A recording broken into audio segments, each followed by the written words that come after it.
What's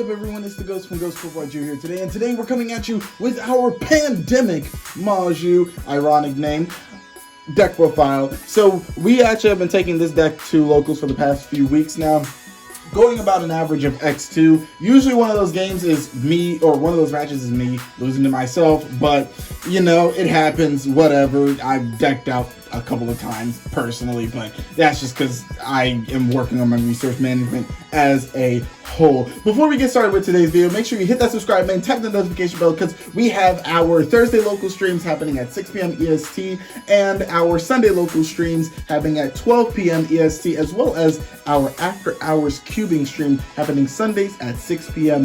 EST. That's Eastern time. Every single week, always, we are having those streams, and you never want to miss it because we sometimes start streaming early, so you might be able to catch a couple of things. Before we also get started, I wanted to announce we are having our subathon, or 1,000 subscribers special, starting October 18th at 10 a.m. Eastern. Every single hour that we are streaming, we are going to be giving away prizes. The more people that are on stream, the higher level the prizes, so we're going to be giving away boxes of stuff like maybe Burst of Destiny. I know it doesn't come out for a few weeks until after that, but don't worry, we'll be able to get those sent out to everyone when those get in. Stuff like OTS Ultimate Rares, maybe some Ghost Rares, depends. All you have to do is be on stream and when we were giving things away, and we're going to be doing trivia for that, so basically go watch a bunch of our videos, especially Ghost Corp skits. Those are going to help you with the trivia. But that's happening all October 18th, 2021. If you're watching this after that, or you're watching this during the subathon, hello, welcome, and stay tuned. Other than that, again, make sure you hit that subscribe button. Check the links in the description below because they help support the channel directly, especially if you want to buy any of these cards. You can go to TCG Player using our link in the description. It costs you nothing, but it helps support us to be able to provide content and giveaways for you guys. Without further ado, let's go ahead and get into the deck profile. It's a long one, but we're going to try to simmer it down a little bit because a lot of you already know what MAJU does as a deck, but we're actually taking it to a different style. So, first up, 3 MAJU, 3 Gizmek, 3 Alpha. We're playing 60 card, 3 Gizmek is completely valid. Alpha allows us to go first or second, actually, but this is our best, one of our best going second cards anyways. It just helps us crack boards single-handedly. MAJU is the piece of the deck. Honestly, if you could play 4 or 5, I would like to do that. But regardless, all of these are completely necessary. You can kind of cut alphas if you feel like it, maybe. Although I take that back. I don't think you can cut alpha in this format. And they're really cheap considering the Mega Tins that just came out. You can go ahead and pick them up. Again, TCG Player link. Not going to cost you anything extra, but they're like $4 now, so that's pretty good. Next up, we have the standard Danger package, except we expanded it a bit since the ban list came out. We have 3 Bigfoot, 3 Thunderbird, 2 Nessie, 1 Jackalope. Jackalope is actually, funny enough, the most important Danger here. We'll explain that in a bit. This Danger, when discarded, pops face-up cards. This pops set cards. This searches more dangers. This specials the danger from deck. That is the gist of everything. Everything here is an allure target, and if it's an 8, it's also a trade-in target. Didn't want to really waste too much time on all those because that's, you know what they do. They also give you more draw power as well, inherently. Next up, the only hand trap that we actually play that's not called Gizmek Orochi, the Serpentron Sky Slasher. It is called Dimension Shifter. This card basically stops any real combo deck's turn for the most part. You always drop this in standby phase. Do not wait. Do not wait. You see this card in hand, unless you think you are going to be able to break their board. You drop this in standby phase, them going first. You drop this. That is that you are not. Don't do it in reaction to something. You will get tactics, and they will rip cards and or just advantage. So you want to drop that in standby phase. That's the biggest thing. Is my biggest gripe with the deck. Next up, we're playing 3 Lilith and 2 Diabolos. So this is where we get into the pandemic portion. Basically, we're playing virus cards. What this does is basically almost like a trap trick, except you contribute itself and or any other, well, not and, but, or any Dark Monster quick effect. And you can go ahead and reveal 3 of your normal traps. Your opponent randomly chooses one to set to your field. The rest get shuffled back. If you have Lair of Darkness up, you can basically tribute your opponent's monsters, and that's actually pretty good, especially because it outs big things that have negates, but if it's tributed, it can't negate it now, can it? Diabolos basically is one of the best cards in this variant because of the fact that it can, every time something gets tributed, every time a dark monster gets tributed on your side of the field, you can just summon this. So you can easily trade that Lilith into a Diabolos, or yeah, in general, and then you can use another 8 overlay True Blue Beyond, kill them, yada yada yada. It has other effects, but you're mainly worried about the body, as well as trade in and allure targets, yada yada yada. Next up for spells, we have our draw power: 3 desires, 3 trade in, 3 allure. If you play less than 60, I don't think you need both of these, but since you're playing 60, I do believe you need both of those. You want to get through your deck as soon as possible. Desire being the best one, arguably trade-in being the next best one, depending on your situation, and allure just being there in case you are just feeling lucky. I don't suggest blind alluring unless you have a plan, but it happens. Next up, 3 Super Poly. Super Poly is honestly a really good card in Grand MAJU in general. If you want to know whether or not Grand MAJU is good in the format, check and see if Super Poly is good in the format. If it is, Grand MAJU is probably good. If not, I would probably play a different deck unless you're committed to this deck like I am. And it's actually even better in this version of the deck because one of the field spells we play is Lair of Darkness. Lair of Darkness basically makes every single monster on the field a dark monster, as well as being able to tribute your opponent's monsters for your other effects such as your virus cards and or your Lilith. But making everything a dark makes it very easy for your Super Poly targets.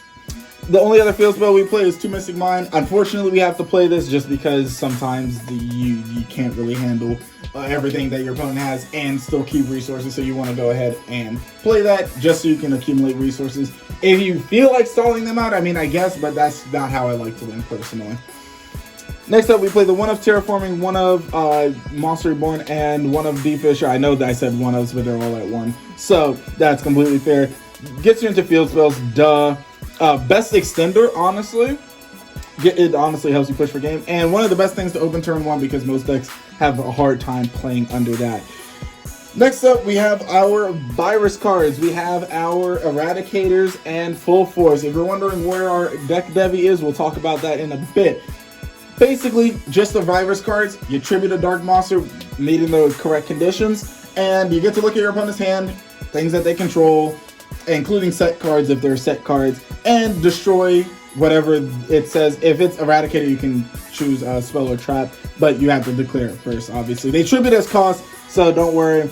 If you are tributing your opponent's monster, they can't really negate it. Or if they do, the monster's still like gone, So Full Force goes based off of your defense. Anything 1500 or less, that basically means any Drytron cards, bye-bye. That's basically what it says right there. Anything 1500 or less defense, but we'll get into a bit more about that later. Next up, we play 3 Trap Trick and 3 Punishment with the 1 Metaverse. So Trap Trick basically gets you into all your normal traps, and we play a bunch of them, so yes. Punishment is honestly really good, especially because this is a going first build. So you definitely want to go ahead and get that. I know that you can't special summon for your Archery, but again, this is more of a grindy type thing, honestly. And you're pretty much, if you're using Punishment, you pretty much have to use Punishment. It's not just a freebie, but it also helps you search for Super Poly. I'll get that in a second. Metaverse allows you to just not die. That's basically it. If you have a Mystic Mine in the deck, activate Metaverse, try not to die. That's basically it. And the last card in the main deck, Macrocosmos. You open that, you almost always will win that against, combo and or striker. But yeah, so that's it for the main deck. Moving on to the extra deck. It comes in 3 parts. First off, our Super Poly targets, which are Starting Venom, Dragon Stabelia, Mud Dragon, Chimera Phlasia, and Beast Eye. So Chimera Phlasia is actually it doubles because it's a punishment target as well as a Super Poly target. We would almost never use this with Super Poly, but it has come up once or twice before. Beast Eyes is honestly the most underrated Super Poly target currently, especially if you're playing a bunch of beasts and or dark dragons. It's pretty good. Just read what the card does. These 3, 1, 2, 3 are all 8s. So that also helps you facilitate a lot of stuff. Again, consider beast eyes. If you want to play a different, like, super poly target or maybe something else, you can go ahead and play that as well. That's just my personal tech choice, because I find it funny that card can out Dragoon. Yes, you heard it here. It can out Dragoon. For the Xyz monsters, for the Rank 8 engine, we play Dingirasu and Sanafon. Basically, Sanafon locks your opponent from special summoning from grave, as well as protecting yourself. Dingirasu sends and protects your stuff on board. Then we have our Dragluvion package. Pretty simple. This basically kills your opponent as long as, you know, you have a clear shot. They can't target Dragluvion. That is actually very important. They cannot target it. So if that happens, it happens. Another funny enough Dragluvion package that we play is the Neo Galaxy Eyes and the regular Tachyon Dragon. So we play both of these because guess what? You can also use this. Funny note, you can actually use Dragluvion from grave. Well, not itself, but you can use it to special summon the things from grave and attach it as well. Did not know that. Did not read that before. But yes, so this also, if you're not going to kill them, you want to go ahead and establish a big body, you want to go ahead and swing up to 3 times. Yes, you can tribute one of your opponent's monsters, which is actually pretty cool because of the Lair of Darkness. So you only have to tribute one of your monsters as long as you have the Tachyon. You want to go ahead and read these cards. Again, this is number C107, Neo Galaxy Eyes Tachyon Dragon. This is number 107, Galaxy Eyes Tachyon Dragon. I know I'm speaking a pretty big fast, but we're trying to get this video not too long, but we're also trying to explain all the big important things. Next up, we play the backup cards, which is just Phoenix, Pentastag, Zeroboros. If you need backup for anything, these cards usually take care of that. Back row removal like YuGiOh. You need to pierce over someone's defense, yes, like for time or whatever. Or you just ran out of Grand MAJUs, but you have bodies, but you know, that type of thing. It's pretty simple. So the side deck is actually pretty interesting because it is mostly a going second side deck, just in case, because, you know, once people figure out you want to go first, they're going to make you go second, so you just blow them out. Because, again, it's Grand MAJU. You can easily do that. So, we play the deck Devastation Virus. I am so mad that I only have 1 Ultra, 2 commons. It actually triggers me. So, yeah, we're going to go ahead and fix that using that TCG player link to support the channel. But this is basically the same as Full Force, except instead of checking for defense, it checks for attack. So it has, if it has 1500 or less attack, it will destroy it. And that, again, is every time they draw a card for the next 3 turns. Then we have a bunch of just really good cards, such as Red Reboot, Pink, and of course we have the Harpy's Feather Duster and Raigeki. So this is just our going second, like, staple package. This is just, yeah, you just want to go ahead and throw these in more often than not. Sometimes you won't throw in Harpies or Raigeki, but the other two, same thing, kind of. We play our Kaiju package, which we're only playing 2 of each Kaiju. You don't really need more, honestly, unless you're playing the Interrupted Kaiju Slumber, but then that's taking up a lot of space, and unless you're going for a specific Kaiju build, I don't think it's necessary, but I do think it's necessary to have 2 of each. It makes sure that you see it all the time. Then we have 3 Twin Twisters. Twin is, it helps out stuff, and it discards, so it triggers the dangers, so you can go Twin, Pitch, Bigfoot, or Thunderbird, and just pop all your opponent's back row if need be.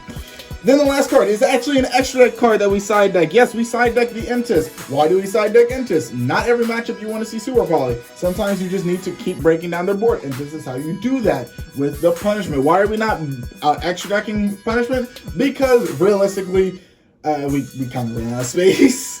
There are things you can change out to put Entis in there, but personally, with my experience, I like side decking the Entis. It actually comes in pretty handy in the side deck, but not always in the main deck. But other than that, that is it for today's video. Why do we play the virus cards? Because they help you grind and also just stop your opponent.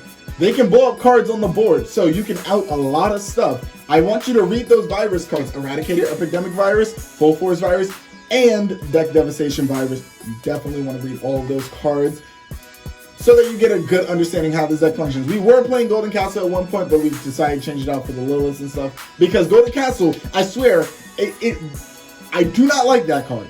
It is a necessary evil sometimes, but it is good in a vacuum. In actual, it is not unplayable, but I prefer not to play it. That's my personal opinion on that card. Not Golden Castle itself, mainly the fact that you have to have that and Hextrude to really do anything. And it's ashable. There's just so many problems with that card in general. Other than that, thank you for watching. If you like this video, go ahead and smash that like button. Consider hitting that subscribe button and tap that notification bell so you never miss a new video. Again, don't forget, we are doing our subathon on October 18th, 2021, 10 a.m. Eastern. We're doing giveaways every single hour, so you definitely don't want to miss that. This has been The Ghost from Ghost Corp YuGiOh coming at you with the Pandemic MAJU deck profile. Thank you for watching.